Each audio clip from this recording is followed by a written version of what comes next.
first. A Minot native's road to recovery now has him at the top of his class. Adina Balthazar has more.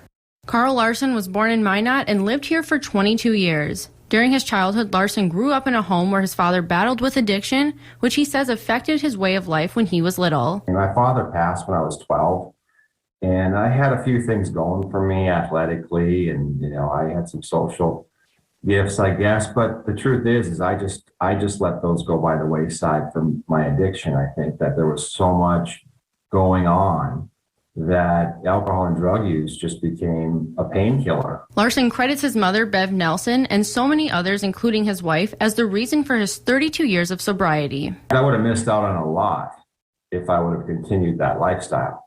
So I have a lot of people to thank and a lot of people came into my life. No one does this stuff alone.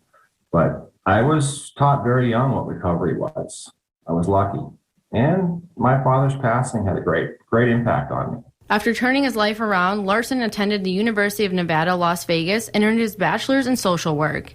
And just this year, Larson graduated with his master's with honors, but probably the best part, he says, is that he did it alongside his daughter, who also graduated with honors. Yeah, she's come so far, and she doesn't struggle with the same issues that even myself or my wife do. So it was, it was gratifying to see her success, and at the same time, I didn't really go too far in high school. I can tell you that. People that know me know I was a troubled teenager, so to speak.